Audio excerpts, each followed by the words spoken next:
Hello and what is happening, people? Welcome to a boat in the middle of the Atlantic in the 18th century. Welcome to Assassin's Creed 3. I am, of course, Blizzard Raptor. If you're enjoying the content and you want to see more, please leave a subscription, a like and a comment on the videos. And with that plug, let's continue with Haytham's investigation. We're going to bother the ship's doctor now. Doctor, if you have a moment. Have you taken ill? Oh, nothing like that. I was wondering if you'd heard any rumblings of trouble aboard. What sort of trouble? Unusual complaints or grievances? Men taking issue with the captain or You the sound passengers? just like James. Like I told him, I've been much too busy with my research to notice anything not work-related. And where might I find James? The galley's your best bet. Now, if you'll excuse me... And doctor's a rude git as well. Medicine had not advanced that much at this point beyond what we've seen in the previous games as well, despite the 200-year jump. We might be performing slightly better surgery, but we've not got access to the medicines or bits and pieces that would be available during the Victorian period and beyond, as medicine sort of made a rapid progression. Are you James? Aye. Haytham Kenway. Pleased to meet you. I know who you are. I was hoping you could answer some questions. I figured as much, but not here. Follow me. Oh, wow. Oh, what do you want to know? Have you seen or heard anything out of the ordinary since we left port? Anything that gives cause for concern? Some of the men have been gathering at night on the upper deck. I've only caught bits of their conversations, so I couldn't say for certain what they're up to. But I suspect it bodes ill. Is it a mutiny they're planning? All I know is they've little love for the captain. Mills has been trying to talk him down, but there's only so much one man can do. Thank you for the information. I only wish to see us reach the colonies alive.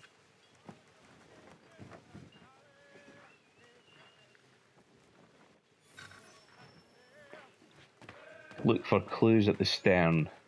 So some of the men gather on the upper deck at night, which is strange because only the captain and the helmsman are really supposed to be up here. Ships are like little kingdoms with clear delineations in territory.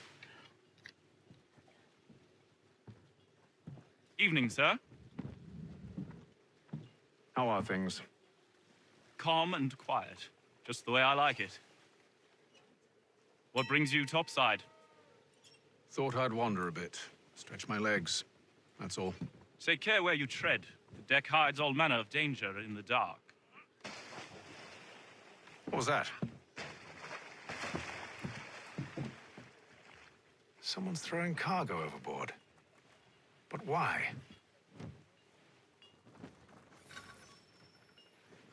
To leave a trail, perhaps?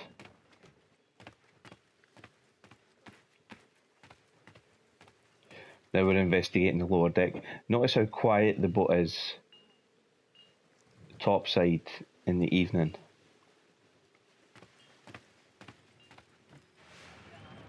He's a shifty fella. Won't hardly take his hat off. Keeps his face hidden too, so we can't see him watch it. He's cut our rations again. Claims we're not provisioned for such luxuries. It's not right that Eagle vision. lamb and wine, whilst we're stuffed with tinned fish and biscuits. Paint.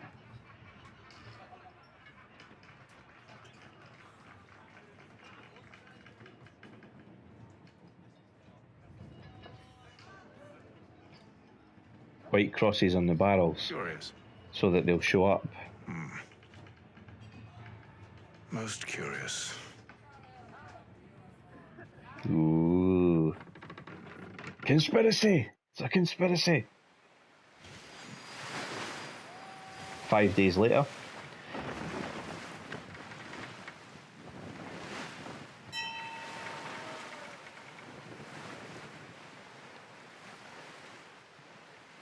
think that was the watch bell ringing.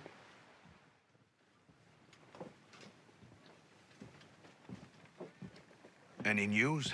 Each night it's the same. I scout one area, and they drop the painted barrels from another. I'm going to need to recruit an extra pair of eyes. Maybe James or Mills. Why are they doing this? Near as I can tell, the barrels serve as markers. They're leaving a trail. My fear is it's only a matter of time before whoever's following it. Ship sighted aft! She's making ready to fire! Ooh.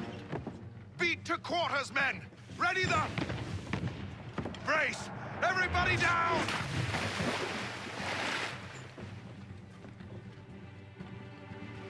A warning shot! Seems they don't mean to sink us, but board us instead. Man the cannons! Make ready to fight! I want you below decks. Why? Let me help you secure the ship. Do you know how to rig a sail? To load a cannon? To wage war at sea? I didn't think so. Now return to your cabin. Or do I need to have you escorted?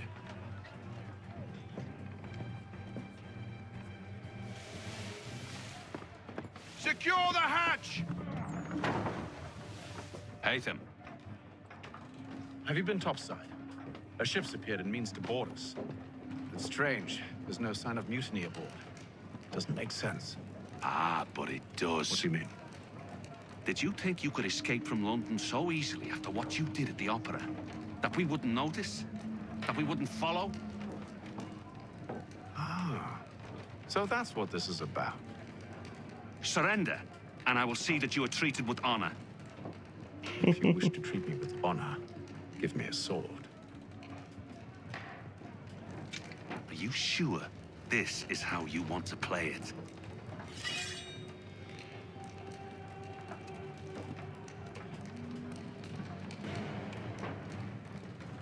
So a basic cutlass. Introduction to the new mechanics.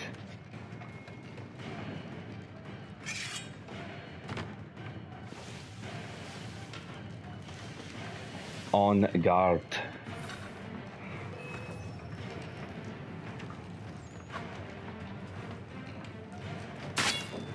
Ooh.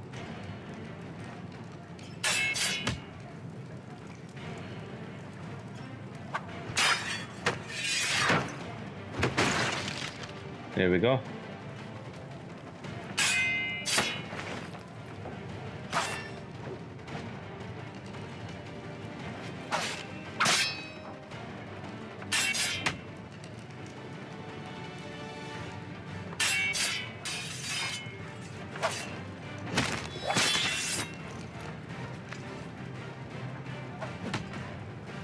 Ooh.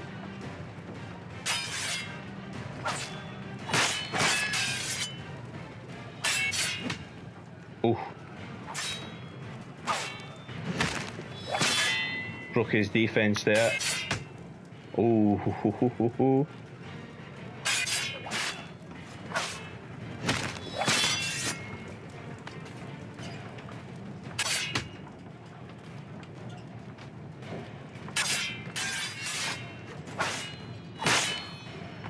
3 times I've disarmed you, I told you to stay below decks. I did as you asked. Only Mills was there waiting for me. He's the one that drew that ship here. There was no mutiny, only him. What do they want? Me. Then they can have you. Is that so? You'll catch us anyway. There's nothing to be done. I can think of something. You wish us to sail into the storm? It's our only chance. I won't do it.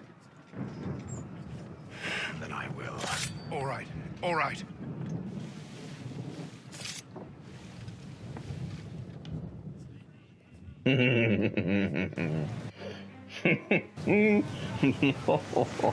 So the new combat mechanics you can see are totally different. There's more options spread against more of the face buttons of the controller. We need those ropes secured! I told you this was madness. Arm yourself. I'll fix your sail for you. Right, time to secure the rigging.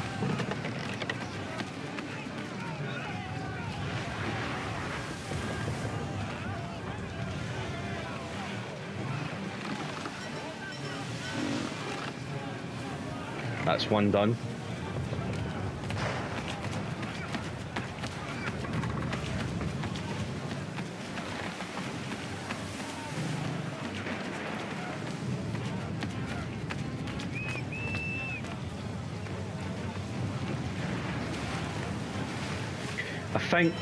I don't know a lot about sailing, but is securing the rigging simply making sure that the tension in the ropes is so tight that there's no room for them to flap?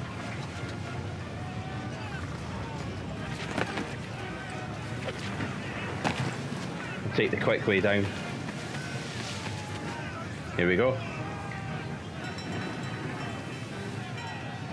God, in an Atlantic storm. Speed! Loose the sails! Hate them! You take the foremast! James! To the mainmast with you! Right. So up we go.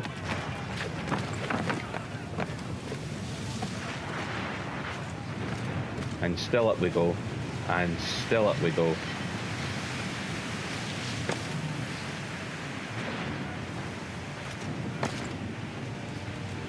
Do I have to climb right up here? Yeah, I think I do. Is it going to let me though? See, this is what I mean by problems with the controls. It's up to the game to decide what it wants to let me do sometimes. Here we go.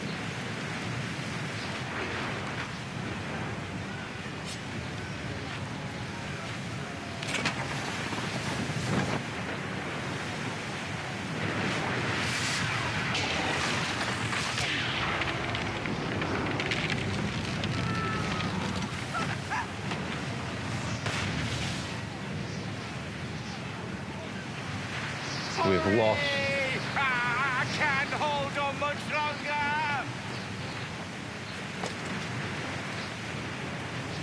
Help! Please! Got him. Oh, thank you. There's the ship that's following, full of Phaethon's enemies. They've just been hit by lightning as well.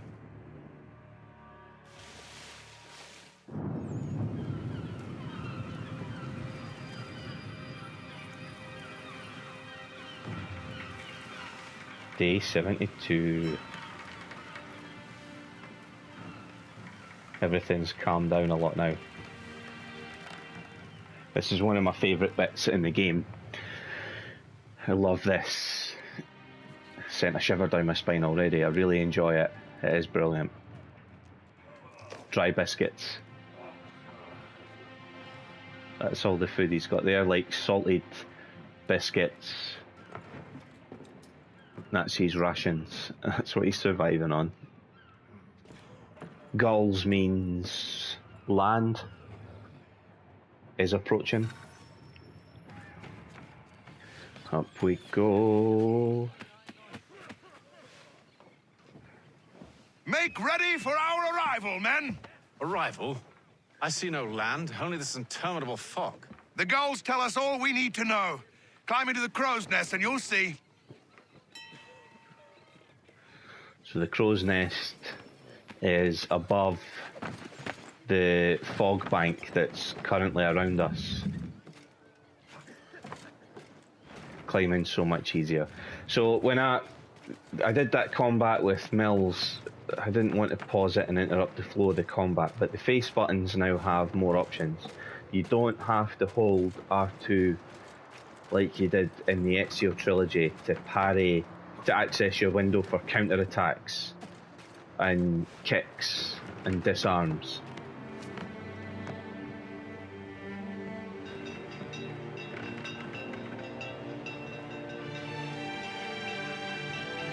Oh, here we go.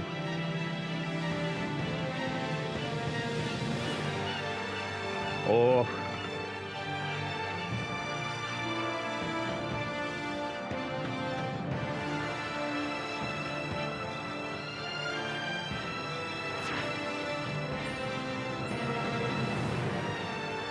Brilliant. Absolutely brilliant. Love it, love it, love it, love it, love it, love it, love it. Oh, Got goosebumps. Amazing.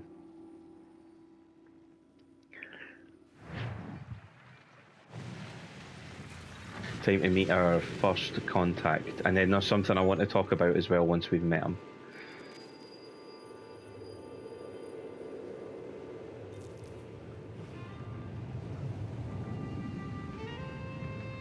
Master Kenway! Master Kenway! Yes, may I help you? Charles Lee, sir. A pleasure to make your acquaintance. I've been asked to introduce you to the city, help you settle in. Oh, no need, sir.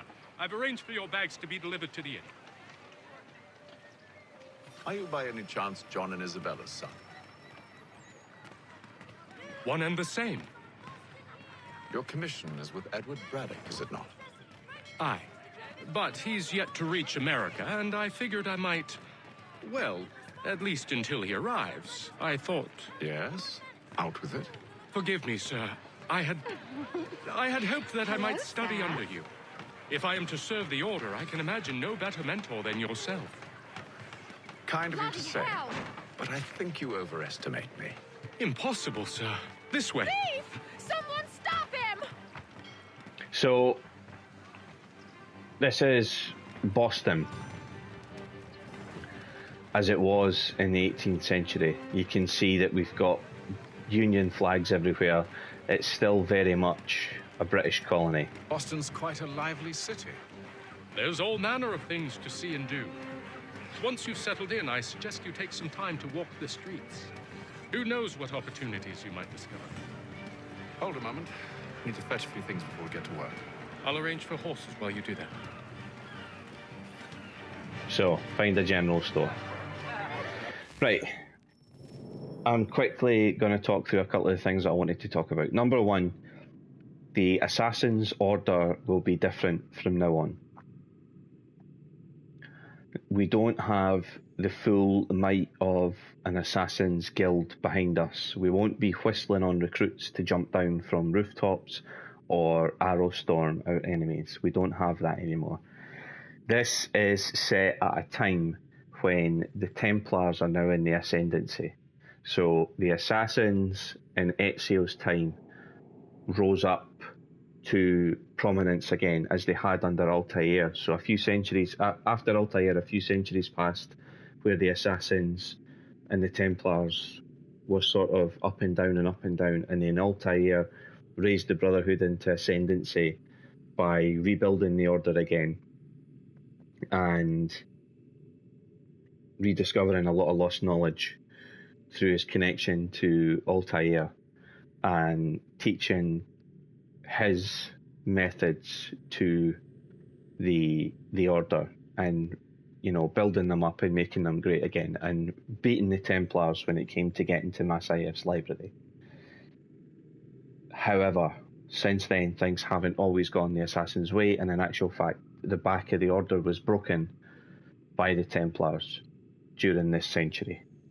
And now, instead of having massive Assassins guilds all over the world, this is now the Assassins in tiny little cells, smaller groups that are easier to hide and much easier to operate quickly and precisely, but they're heavily outnumbered and having to remain hidden.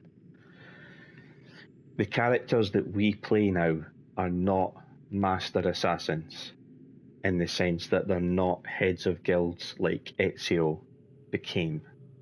So by the time Ezio finished Assassin's Creed 2, he was the master assassin of his sect of the Assassin's Guild, and by Revelations they call him I think it's Il Mentore, the mentor, because he is now so well trained, so wise, that he's mentoring all these assassins. The assassins from all over the world come to see him.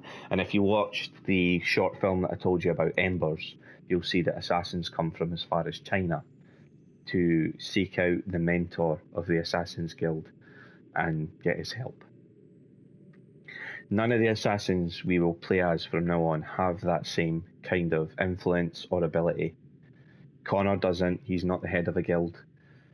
Edward doesn't. He's not the head of it. None of them are head of their guilds. They're all sort of people that join the order for different reasons. So we need to bring up our world map. Here's a map. Here's our destination. Set destination. Okay. And now on the HUD, we see where our destination is.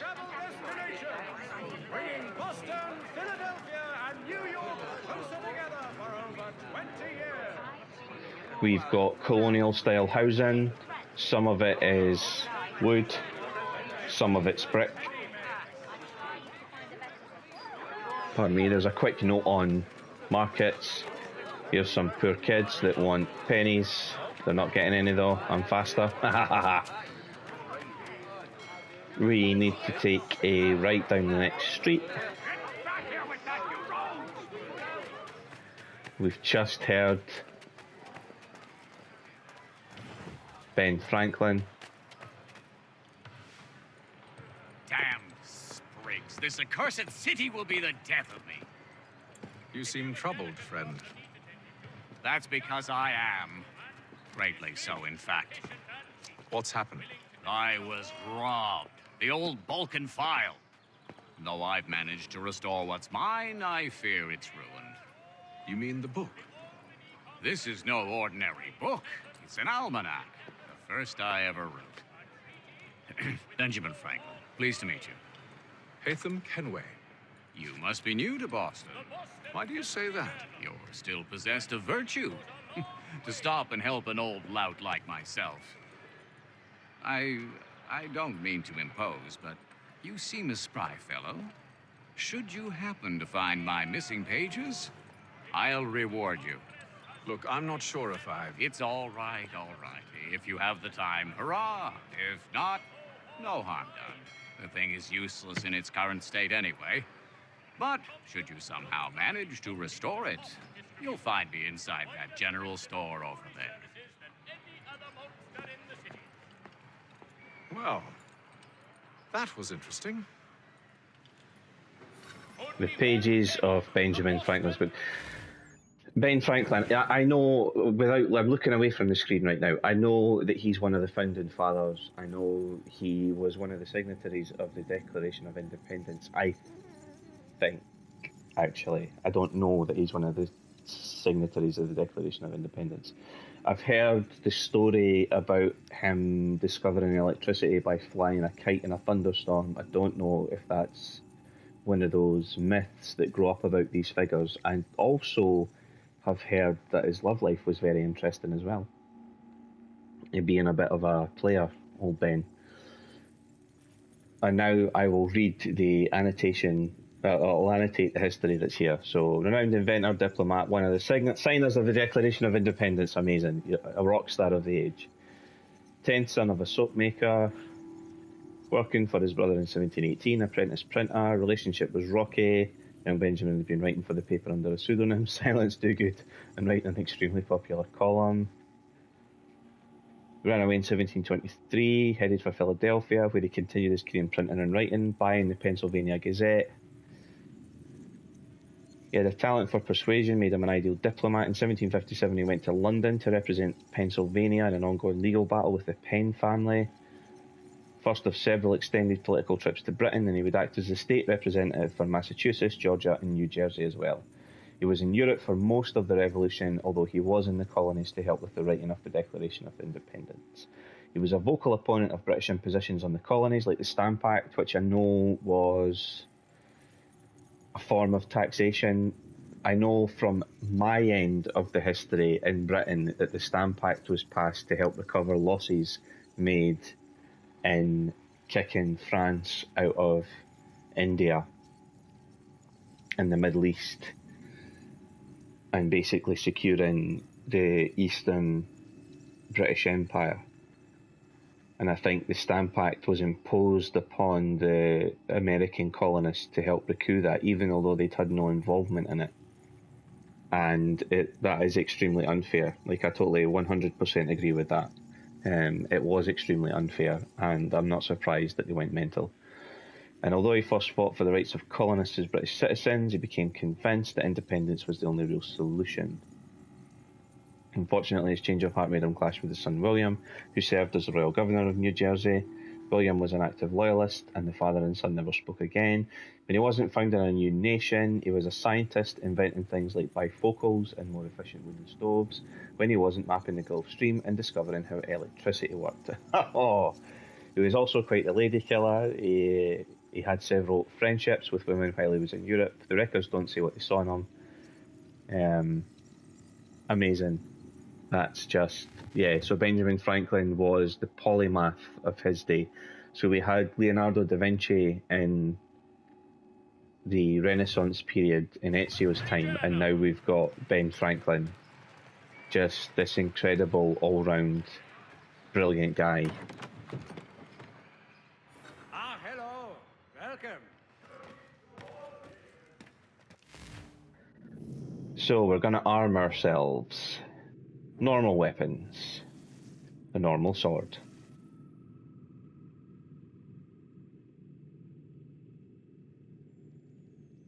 So, I'll quickly read you this description because it's going to lead into what I'm going to talk about next. So the blade is useful to settle matters quickly and effectively when close combat occurs. Its noiseless approach makes it reliable under any weather conditions, especially when black powder is dripping wet and unusable. The guard is wide and protects the wielder's hand. Sometimes it may also be used to punch the opponent. So, it looks like a basic side sword. European weapons experts, or rather 18th century weapons experts, help me, because it's straight, it's not a cavalry sabre, but it's not a sabre in the form that I'm familiar with that has the slight curve for. It looks like it has a long straight blade. It looks single-edged, with only the front edge for cutting. The wide guard at the top is designed to stop the opponent from cutting down the blade, I know that, from like moving, from like connecting with your blade and then sliding their blade down yours and cutting your hand as it's gripping it. And the guard also extends around the fingers to stop them from getting a clean cut at your hand as it's wrapped around the hilt, because obviously one of the quickest ways to end a fight would be to disarm your opponent. And that's what it means by it can be used to punch the opponent as well. You could use that front part of the guard to punch them in close quarters. Where it mentions black powder, so we're buying the normal sword, where it mentions black powder, we are in the age of gunpowder now. Although there were gunpowder weapons in Ezio's time, and you saw by Revelations that the Janissaries had basic pistols. They weren't brilliant, and they probably weren't great at range, but they were pistols nonetheless. And Ezio had his hidden pistol since Assassin's Creed 2, since Leonardo had made it for him from the designs from the Animus. We are now in flintlock pistol time here. Pistols and muskets are the common armaments for infantry units now. And infantry units typically do they're arranged in firing lines, I believe. So that system, maybe that doesn't appear until the Napoleonic Wars. I believe there is that a system comes into place, but I can't remember if it's during the 18th century, where the people realised that because it took so long to load a musket, because it's the old, you have to, once you've fired, you have to tip the powder in and put the ball in and tamp it down, and then you have to make sure you've got the firing pan on the side primed, and then you can fire, and then you've got to do all that again. That I think the way that they realised you could get more, like that military commanders realised you could get more firepower downrange quicker, was to have 2 ranks or 3 ranks of 4, I think it is. So the first rank fires and then drops to reload. So the second rank stands, fires, drops to reload, and the rank behind can then fire and drop to reload, so that you're not firing across or through your own men. They're like down, reloading, so there's no chance of you hitting them. And the idea was that you would get the reloading time down so that you could literally go fire, drop, reload, fire, drop, reload, fire, drop, reload, fire, drop, reload, fire, drop, reload, and you could, you know, chain that until a charging enemy had closed with you, and then you would just use the bayonets that were attached to the muskets to fight hand to hand. And then obviously, if you had time, switch out to your sword, your knife, whatever you had. So we've got a flintlock pistol, better accuracy at short range and less powerful than the musket. However, it's more comfortable in a fight than on a battlefield and much easier to wield. Offers more versatility. Because of the time it takes to reload after every single shot, many people will carry 2 or more pistols at the same time. And that is going to feature during the series as well. The idea being that in order to have more shots quicker, you carry more pistols. So we have our pistol on our right hip, sword on our left.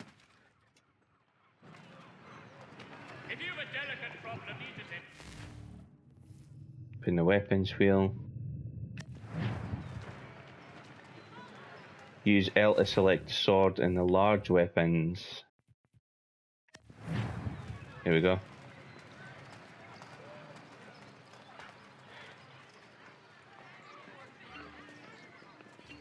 So you can see there we've still got hidden blade, sword, pistol. We've got everything selected that we need. Now we need to find Charles again. Here he is. We ride for the Green Dragon Tavern. The proprietors are eccentric, but the rooms are spacious and they do not pry. Have you been told why it is I've come to Boston? No, Master Birch said I should know only as much as you saw fit to share. He sent me a list of names and bade me ensure you could find them. And have you had any luck with that? Aye. William Johnson waits for us at the Green Dragon. How well do you know him? Not well, but he saw the order's mark and did not hesitate to come. Prove yourself loyal to our cause. And you may yet know our plans as well. I should like nothing more, sir. So Charles Lee, you're already getting a feeling as a greasy crawler, because he's fallen all over Haytham since he arrived.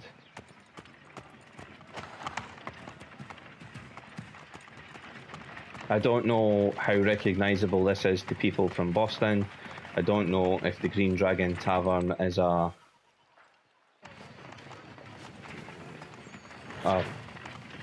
an old famous watering hole, or, but here it is anyway.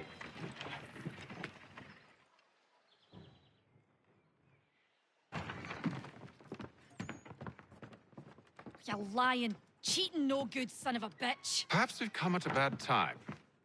Oh, don't be foolish, dearies. Please, sit. Fancy something to eat? A drink, perhaps? Or is it a bed you require? We've already let rooms here. Oh, yes. Of course. Masters Lee and Kenway, was it? I'll have your bags brought up.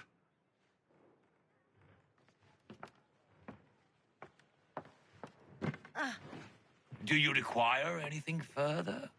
Only privacy.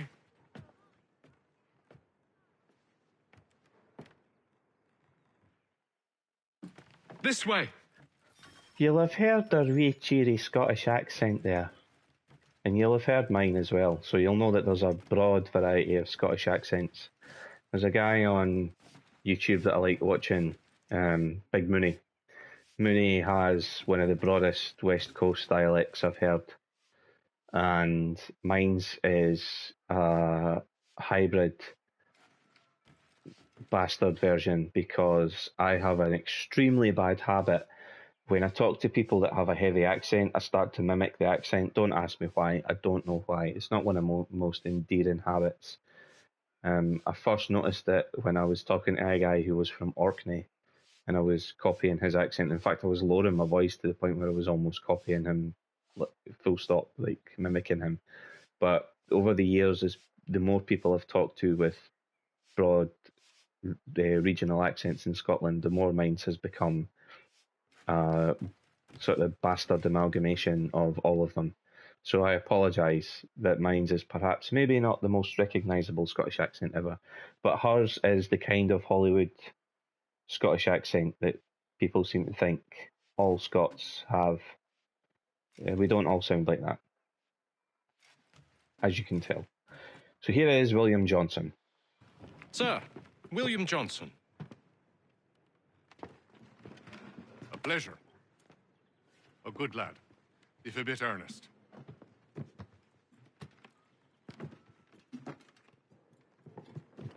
I'm told you're putting together an expedition. We believe there's a precursor site in the region. I require your knowledge of the land and its people to find it. Sadly, my research has been stolen. Without it, I'm of no use to you. Then we'll find it. Do you have any leads? My associate, Thomas Hickey, has been making the rounds. He's quite good at loosening tongues. Well, tell me where I can find him. I'll see if I can't speed things up. We've heard rumors of bandits operating from a compound southwest of here. You'll likely find him there. Charles? Sir. We'd best be off. Of course. Charles is very much going to be his bitch boy for the duration of this introduction. And I do enjoy that. Because I don't like Charles Lee. The only thing that's missing is a good slap round the head now and again. Or a kick in the arse.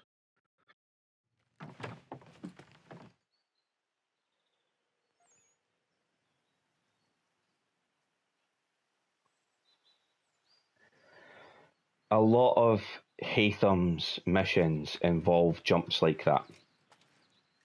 So rather than leave the Green Dragon and make our way here ourselves, it's just jumped us forward. The reason being that pretty much all Haytham's missions are here to do is introduce us to new mechanics and the new ways that the engine works.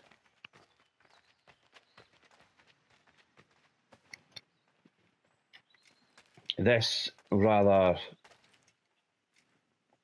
articulate gentleman is Thomas Hickey.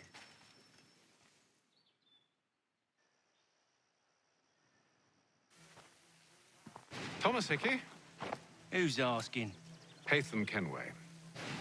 Is that supposed to mean something? Show some respect, boy. Peace, Charles. William Johnson sent us in the hopes we might expedite your search. Don't need no expediting. Don't need none of your fancy London speak neither. I found the men that done the theft. Then why are you just lazing around?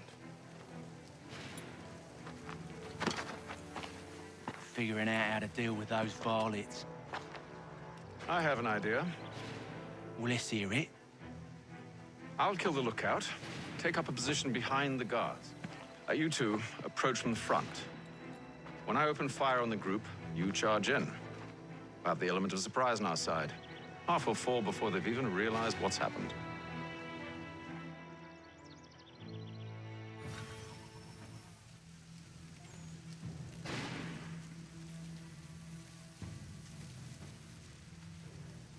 Ooh, so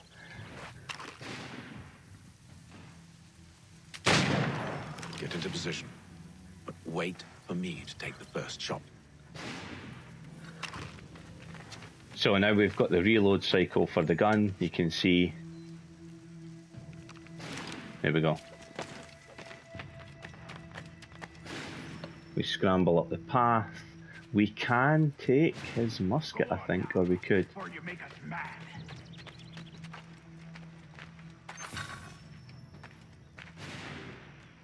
Go on now, before you make us mad.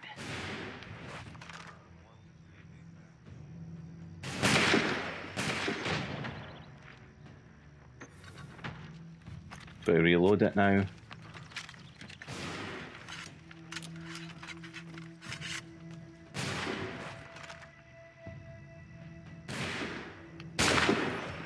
So much for the element of surprise.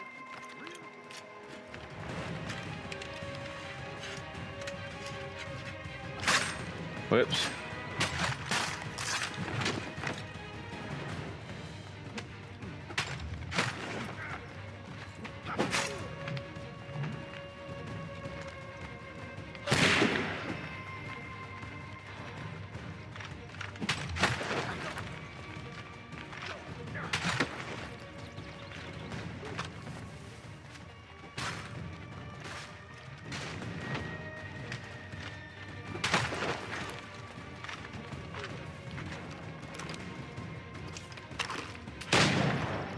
takes ages to reload these things.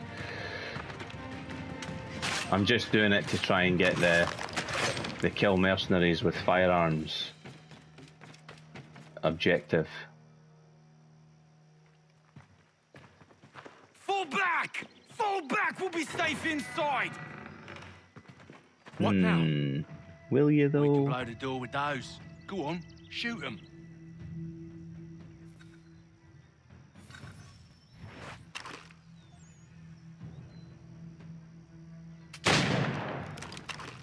Oh, wrong kegs. It was those ones I was meant to shoot. On with the show then. See how long it takes to reload the pistol. Guess they wasn't so safe inside after all. Retrieve the stolen chest. Lay down your weapons, and I'll consider letting you live. I make you the same offer. We've no quarrel. I only wish to return this chest to its rightful owner. Nothing rightful about Mr. Johnson. I won't ask again. Agreed. Well.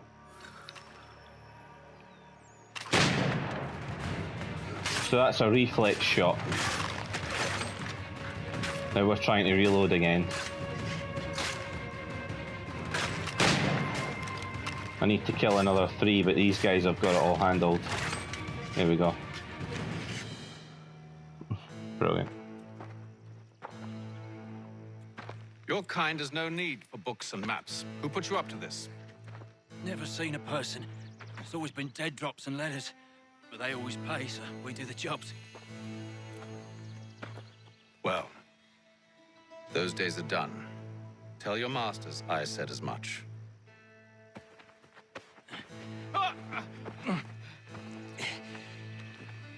Who should I say you are? You don't? They'll know. Hey, Fum. This one's got some shot on him. You might want to be grabbing it on account of your pistol being parched. So, you... Shame so many had to die. Loot bodies. Terrible tragedy, that.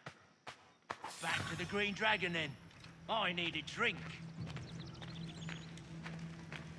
I think my pistol's reloaded. I think I'll stick with the pistol. I have picked a musket up before on this mission, but I don't... Careful, gents. We've company. Don't let go of the chest, Charles. We'll take care of this round.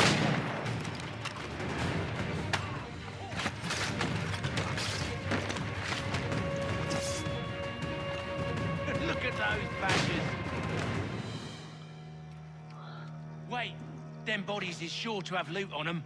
Would be a shame to let it all go to waste. Are you mad? In case you've forgotten, we're in the midst of something. Aw, why's you always got to go and spore the spore? Yeah, I just looted it so that I had the shot for my musket. Like, why are you bitching, Charles? Again, am I gonna have to poke you with this musket? I will.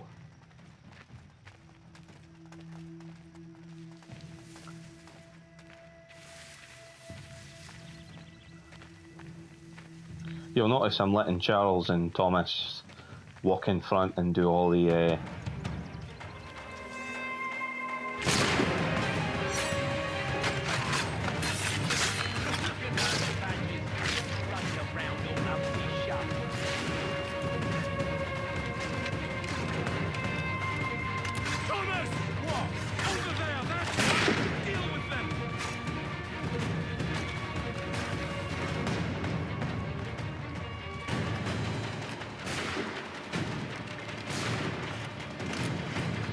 oh, the time it takes to reload. How did you guys...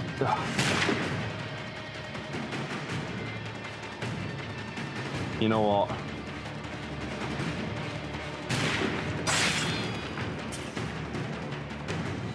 Now, it's just a few fools with knives. They ain't so tough. It's not the scoundrels I'm concerned with.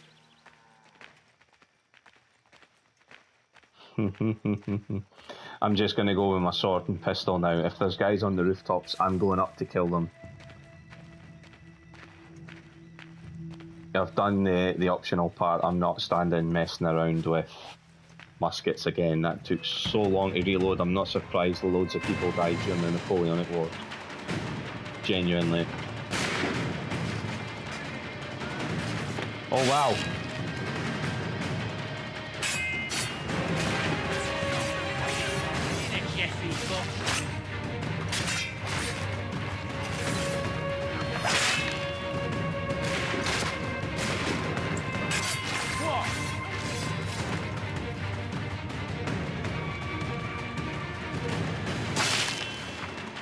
There we go.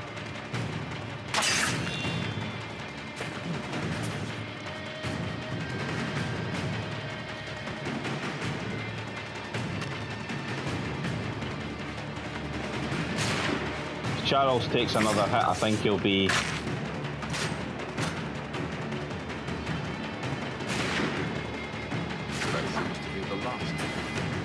There we go.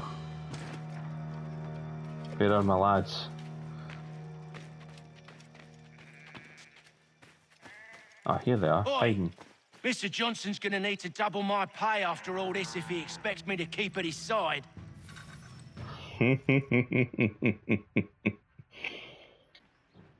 So the musket loading is frustrating, let me tell you. There you are.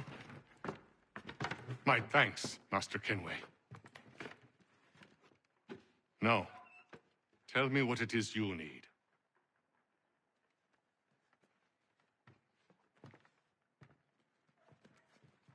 The images on this amulet, are they familiar to you? Perhaps one of the tribes has shown you something similar. It appears Kanyan Gahaga in origin. Can you trace it to a specific location? I need to know where it came from. With my research returned, perhaps. Let me see what I can do. Thomas! What? Rent yourself a room. And a bath as well. I suspect we'll be here for a while. Thomas smells. So, we've recruited William Johnson, who is supposedly an expert on the native tribes. The fact that he pronounced Kanyenakayo, I'm not as gifted with the tongue, but I believe that's Iroquois,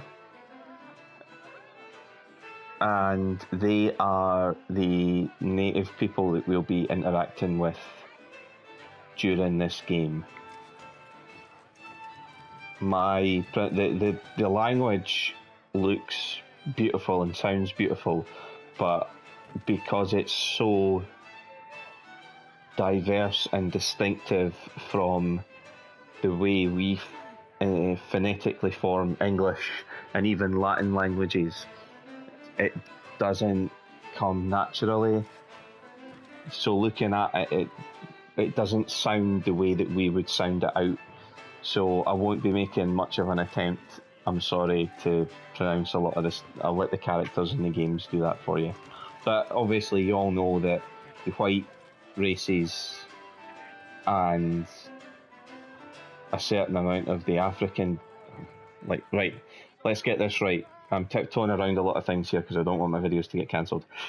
A lot of the African Americans in America, in the United States, are the descendants of people who were forced to be there, slaves, right? The white people are also immigrants, and actually a few of them, if white slavery is not quite as bad, again I'm tiptoeing here, white slavery is not as bad, but any kind of slavery is bad. But a lot of the people that went to America that were poor, and I mean below working class poor, were there because they indentured themselves to wealthy merchants or middle class families, and when a lot of those families moved to the colonies to seek new opportunities, the poor servant went with them as well. a lot of Scots made the crossing because there was nothing for them here. Things were being taken off them, particularly Highland Scots, and I'm not talking about the myth that the clearances were all enforced at gunpoint. I'm talking about the historical fact that as the arable land was taken off the Highlanders to make way for the aristocrats, grazing land and estates and hunting territories, the land that was left to the poor crofters in the Highlands was not enough to sustain them. It wasn't good land, it wasn't good growing land, it wasn't good for a lot. They weren't able to, what's the word I'm looking for? They weren't able to sustain themselves off the land. I can't think of the specific word right now. But they were essentially then forced to go elsewhere, and one of the places that they were forced to go was the American colonies. They also went to Canada as well. A lot of them went into India. It just depended.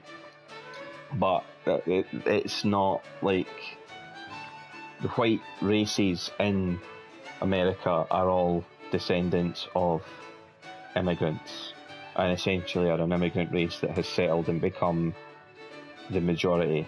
The Native American races are the native people who were there prior to the white colonists arriving and who the white colonists interacted with, and sadly, tragically and horribly were either massacred so that they would make way for these white races, so their land was stolen at gunpoint, or they died because the diseases that the colonists took across with them were the ones that they hadn't encountered and they had no natural immunity to, so they were killed by that. Horrible. Let us move on with the next mission. Evening, gentlemen. Charming. Oh, peace, Charles. He'll grow on you. Oi! Catherine, you fussock! Get back here! Taddy needs a drink. We know who How fast Thomas is the doing. search? Maths and maps are not cutting it. What of your local contacts? We'll need to earn their trust before they'll share what they know. I have an idea on how we might be affecting that. There's a man who's taken to enslaving natives. Rescue them, and they'll owe us. Oh, wow. Do you know where they're being held? Afraid not. Benjamin Churchwill. He's a finder and a fixer.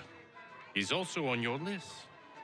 And there I was, wondering whom I might solicit next. Well done.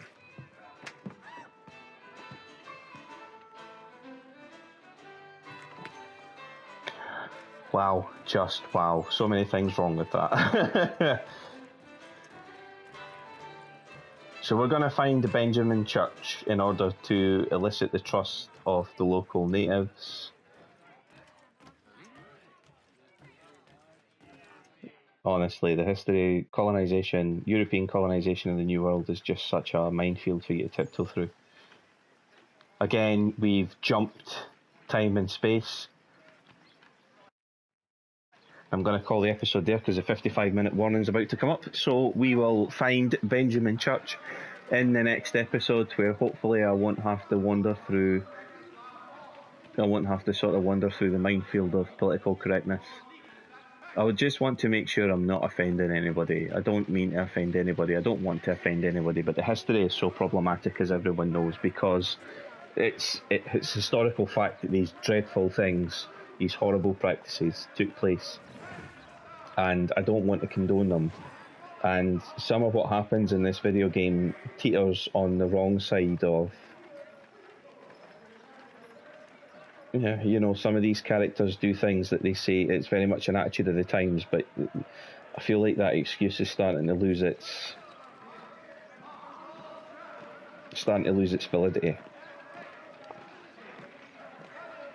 Anyway, without stirring any controversy or anything like that, I hope you guys have enjoyed the episode. We talk a lot more about the history and bits and pieces in this series because it's something that's close to us. This is history that's more tangible to us because it's fairly recent history, although it is now 300 years old history-ish. Maybe not quite that old, but it's getting there. And it is interesting to see how things have changed, political attitudes and attitudes, social attitudes and things like that. So you guys could leave a subscription, leave a like on the video, and comment on anything that you find interesting about this. I find it all fascinating, to be perfectly honest. I enjoy learning about the history. And we will pick up Assassin's Creed 3 soon. Next episode will be going up. You know what my upload schedule is. At least Tuesday, Wednesday, Thursday. If I can get extra episodes up, I will do my best to do that for you guys. But if I can, at least you have the 3 episodes. And let's get through as many of the Assassin's Creed games as we can before Mirage comes out in October. Thank you for joining me for this one, guys. You take care of yourselves, and I will see you for another episode real soon. Bye for now.